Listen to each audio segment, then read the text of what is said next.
ሆነ ብሎ ለሱ በመጣ ቋንቋ አራት ቋንቋ የሚችል ሰው ለአራት ሊከፍለው የራሱን እብደት ሰበብ እየፈጠረ በቋንቋ ፌዴራሊዝም ተከፋፍሎ ለመባላት የሚጣደፍ ህዝብ ሲጀመር እንኳን ሰማዕት ሊሆን ሃይማኖት አርክስ ሊሆን ይችላል እንጂ ለሃይማኖቱ ብሎ ዋጋ ከፈለ ነው። መጀመሪያ ሰውን እንደ ሰው መቀበል ከዛም በስራው ሰውን መለየት ሲሆን ሃይማኖታችን በሙሉ ለሰዎች ጸሎት አድርጉ፣ ዱዓ አድርጉ፣ ሰዎች ይተውብቱ ይጸጸቱ ዘንድ ነው እንጂ ይድኑ ዘንድ ነው እንጂ ሰዎችን በሰይፍ ምቱ ኦር ሰዎች ከሰው ጋር እንዲገዳደሉ ቀስቅሱ አይደል። ገዳዮችን በዛም እንዲመሽቁ አድርጎ አይደል። የትኛው ነው ሰማዕትነት? እንዲቀልድ ነው እንዴ?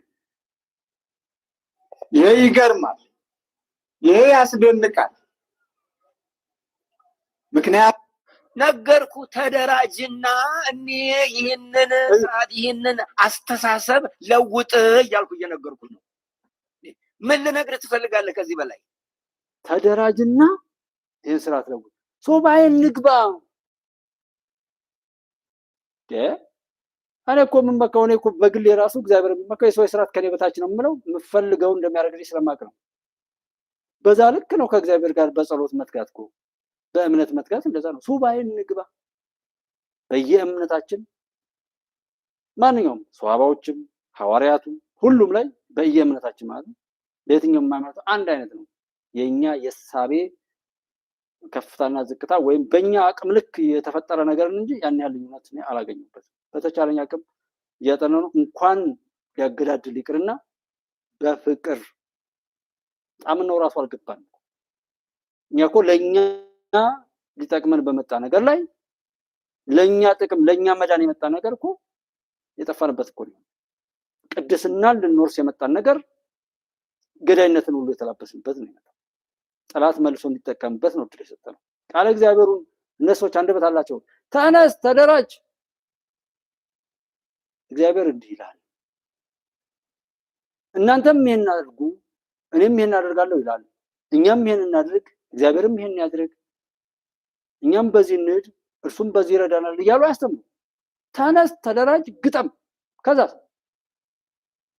ችግር አለ አዋል የሚወራው ሁሉ ነገር ግን ችግሩን ይፈታዋል ወይ? አይደለም። ችግሩን ከፈጠሩት ሰዎች በላይ ችግር ለመፍጠር ነው ያንዳንዱ እያወራ እየሰራ ያለው። ለዛ ነው እኔ በሙሉ ጠቅልዬ የምጥለው የምቃወመው ማለት ነው። እንስማው። አሁን የዘንድሮ ዘመን አሁን እነዚህ ምርጫ ብለው ከቀለዱበት ቀን ጀምሮ ወይም ደግሞ ምርጫ ብለው የገዳይነት ሰርተፊኬት ከተቀበሉበት ቀን ጀምሮ ይሄ ሰርተፊኬት አንተን ለመግደል ነው። ሄደህ ከዚያ ምርጫ የመረጥክ ግደለኝ ብለህ ፈቃደኛ ሆነሃል። ወራዳ ተግባር እየፈጸማችሁ የሃይማኖት አባት ነኝ የሚል ካባ እየለበሳችሁ አክብሩን ከምትሉ ክብር ወንበር ላይ ለመቀመጥ በክብር አትሮንስ ፊት ትክክለኛውን ነገር ተናገሩ።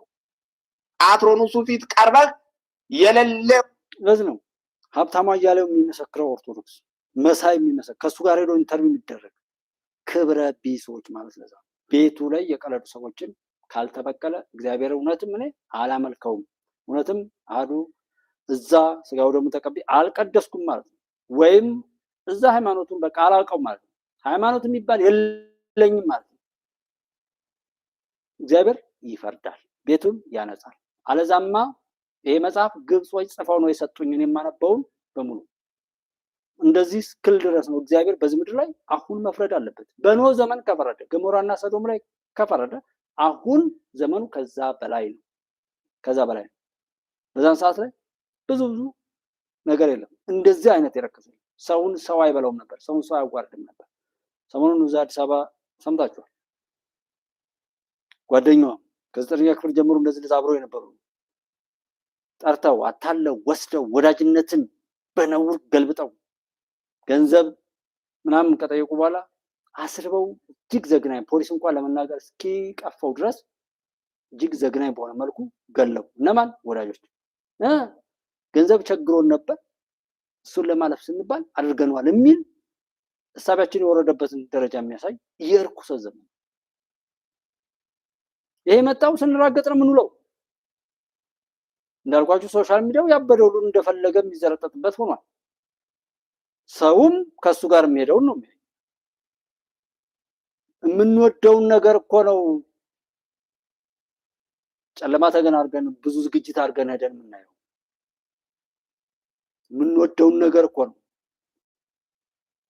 በብዙ መልኩ ሰው እንዳያይ ምናምን በጨለማ ስንት ነገር ይሰራል። ህግ ቢከለክል ሰው ቢጸየፈው ከሰው ተደብቀን ፈጣሪ ባናመልጠውም የምናመልጠው መስለን የምንሰራው ያን ነገር ስለምንወደው ነው። የረከሰ ነገር ተወደደ፣ ድንቁርና ተወደደ፣ መገዳደል ተወደደ፣ ባለጌ ተወደደ፣ ሌባ ተወደደ፣ ደፋሪ ተወደደ። ትምህርት ቤት ያወደመው ዝናሽ ታያቸውን እየሰደበ ትምህርት ቤት የዘጋ የቆለፈውን የሚያደንቅ ትውልድ ተፈጠረ። ይሄንን ያልተፋረደ ጌታ መቼ ሊፋረድ ነው ታዲያ? ትምህርት ቤት የሰራውንም በክብሩ ካላስቀመጠ፣ ትምህርት ቤት ያወደመውንም እንደዚሁ በስራው ካልገለጠ የት አለ?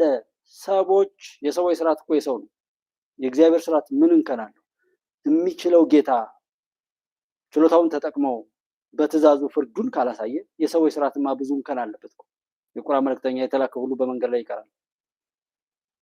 በብዙ መልኩ ውሸት እየተናገር የሌለ ዝባዝንኬ እየተፋ የሃይማኖት አባት ነህ ልልህ አልችልም። በቃ በቃለቅ እርኩስ ሰው ደግሞ እኮ አልከበራል አላከብረን አሉ። እንዴት ነው እያዋሽ ላከብረህ የምችለው? ምን ቆብ ከላይ ስለደፋ ነው ወይ ሻሽ ስለጠመ? እንደ እስጢፋኖስ መውገር ነበር። ይሄንን አትሮንስ ፊት ስትዋሽ፣ ታቦተ ሕጉ ፊት ስትዋሽ ያላፈርከው ያልተሸማቀቀውን እኔ እንዴት ነው ስላላከበርኩ የምትሸማቀቀው? አንተ አምላክን ስታከብር ካላየውን ያንተን አላከብርም። ባጭሩ ይሄ ነው፣ አለቀ። ህጋዊ ክህደት ስትፈጽም እያየሁ አክብረኝ። እንዴት ነው አክብር የምችለው? ብችል እንደው በዱላ ይዤ ልጨባበር ደስ ይለኛል። ለምን? በአንተ ምክንያት ብዙ ምዕመን እንዲሰናከል ስለማለት። ትክክለኛው ነገር በክርስቲያን አሳየጋ ግባ። የሚሳደው አንድ አለ? የለም፣ ማንም አይሰድቡም። ትምህርቱ ጋር አንድ ታገኛለህ? የለም። እና ሀብታሙ ወለለው ጋር አንድ ታገኛለህ?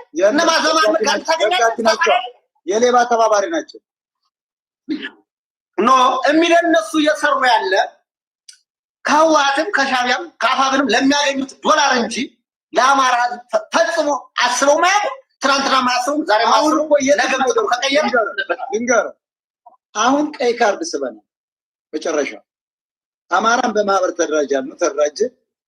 የሚመራው ግን ጠላት ነበር። ፋኖ መጣ፣ ተዋግተላታ አቢዳስ ትክክል ያወርድነዋል፣ ገባ፣ ክልሉ ወደም። አሁን ምንድነው የቀረው? ቀይ አንዲት ካርድ ነበር ያለችን፣ ስበናታል። እሱም በክልሉ ያለ ትግርኛ ተናጋሪ እንዲወጣ ሀብት ንብረታችን ይዟላ፣ ክፍለ ኢኮኖሚን ይዟል። በክልሉ ውስጥ ያለው ዞኖች እንዲፈርሱ ጥሪ አቅርበናል። ሌላው ኢትዮጵያ ለኛ ምን ጠቀመች? ምንም አልጠቀመችም። አሁን እኮ አማራ ክልሉ በአፋባን ፈርሷል። ዘመነ አንድ ቀበሌ መያዝ ነው ያለ አይደለም፣ የብልክል ቤተመንግስት መያዝ ነው ያለ። ይሄ እኮ የደብረ ጽዮን ሐሳብ ነው። ምን መሰለ? አየው፣ ተመልከት፣ ትግሉን እዚያው አልወሱ ሰው አስቀሩት። አየህ፣ ገበሬው አለቅ፣ ህዝቡ አለቅ። ከትምህርት ለ50 ዓመት ወደኋላ ቀረ። አሁን የሚያዋጣ ምንድነው? ኢትዮጵያን ማፍረስ ነው። መፍረስ አለ። ለአማራ ምን አለው? አዲስ አበባ አንድ ፎቅ የለም። ስለዚህ እኛ አሁን እዚህ ጋር የሚንጫጫው በሙሉ ይሄ የገበሬ አንዳንድ የማይረባ ቂጡን በቆረቆ እንደሚጠርግ ወጣት አለ። ምንም ልጋጋም ከትምህርት ውጭ ያደረጉት። ሌላው ዲያስፖራው ዘመነን የሚደግፈው ሆን ብሎ ከደብረ ጽዮን ጋር እንዲያገናኛቸው ነገ ስልጣን ቢይዝ የጎጃሙም የምኑም ኃይላውን ዘመነን የተማረ ሁሉ የሚደግፈው ለራሱ ጥቅም ነው። ለገበሬው ቢያስብማ ፋኖ ከክልሉ ውስጥ ይውጣ ይባል ነበር። መጀመሪያ ተናግረናል እኮ የትም አይደርስም። አሁንም የፋኖ ትግል ተናግሬያለሁ። የዛሬ 2 ዓመት የዛሬ 1 ዓመት ከ9 ወር ተናግሬያለሁ። ማት ነው የወረዱብኝ። ትግሉ ተጠልፏል አላልኩም? ታስታውስ እንደው አንተ እዚያው እያለ አንተ ጠመንጃ ይዛ ሰምተኛል። ትግሉ ተጠልፏል። እነዘመነ ለህወሓት አስማምተው ሽጠውታል ብያለሁ። ምሬ እነሱ በሙሉ ጠቅሽ አሰግድ ራሱ ያውን ቆጥሮ ያስነሳ አይመስልም። ኢትዮጵያ ተፈርሰ። እኔም የሰው ልጅ የጭንቅላት ድርቀት ከዚህ በላይ እንትን አይደለም። በእርግጥ ኃላፊነት በምንም መልኩ መጠየቅ የማንችለው ይሄን በማውራቱ ብቻ ማግኘት የሚፈልግ ሰው ይሄን ቢያወራ እውነት ማውራት ይችላል፣ ያውራ። ይሄን ሰምቶ ድንጋይ አንስተው እንደዚህ ላለው ኢትዮጵያ ፍራ ምናምን የሚል ጭንቅላት ውስጥ የፈረሰው ማንኛውም ነገር ልሰሩለት አትችሉም። ግን እሱ እንደዛ ሲል አትፈርስም። ሀገርን የትኛውንም ሀገር እንኳን ኢትዮጵያን የትኛውንም የጥላት ሀገር ይፍረስ አይባልም። እንኳን ሀገር ትዳር ይፍረስ አይባልም። ጤነኛ አእምሮ ላለው እንደ ሰው በሰው ክብር ለሚጠራ ሰው ከሰዎች እኩል መታወቂያ ለያዘ ሰው ፓስፖርት ለተሰጠው ሰው ይሄ ሰው እንኳን ሀገር ይፍረስ ወይም ሀገር ፈርሳለች ወር ብሎ እንዲህ አይነቱ ማለት የድንቁርና ልክ ሰፊ ስለሆነ ሊሆን ይችላል እንጂ ሀገር ማለት ቢያውቀውና መፍረስ ማለት ደግሞ ማለት ነው ቢያውቀው የቃል አይናገርም ነበር። ግን ማንም ቅዠታም ስለቃዠ የሚሆን ነገር ማለት ነው የሚሆን አይደለም። እንኳን ዛሬ ማለት ነው እና አሁን ኢትዮጵያ በቃ ትፍረስ ለኛ ምን ጠቅማለች አናተ ፍርስ ይላታል። ኢትዮጵያ አትፈርስም። ምክንያቱም ኢትዮጵያ አሜሪካ ሆና ስለተሰራች ነው። እንግሊዝ ኦር ጀርመን ኦር ካናዳ የተሰሩ ሀገሮች እኮ ስለተሰሩ እኮ ነው የምንሄደው አይደል የሚካሄደው። እንዴት ሀገር ይፍረስ ይባላል? ሀገር በመፍረሱ ማንም ይጠቀም? ሀገር በመፍረሱ የሚጠቀም ሰው አለ? እንደዚህ አይነት አጋንንታዊ ነገር አይታችሁ ታውቃላችሁ? እኛ ሀገር ያሉ ፖለቲከኞች እጅግ በጣም የምጠላቸው ምን ያህል የተረገሙ መሆናቸው የሆነ የዘመኑ ቃል የማይገልጣቸው ውዳቂ መሆናቸው የምታዩ ትፈርሳለች ምን ትላለች። ይሄ በራስ ልክ ማሰብ የያዝነው ነገር ነው ዋናው ነገር። በቃ ብዙዎች መጠቀም አለ። የተበደሉት መካስ አለባቸው። በዳዮች መጥፋት አለባቸው። ፍትህ መንገስ አለበት። በዓለም ላይ የተቋቋመው ማንኛውም ነገር በሙሉ ባለጌዎችን የሰለጠኑበት ህጉም፣ ዲሞክራሲውም፣ ሰብአዊ መብቱም፣ እርዳታው ምኑ በቃ ባለጌዎች ያ ነገር መቀየር አለበት። እምነት አለን። ፈጣሪ ፍረድ። የፈጣሪ ፍርድ ፍትሃዊ ነው።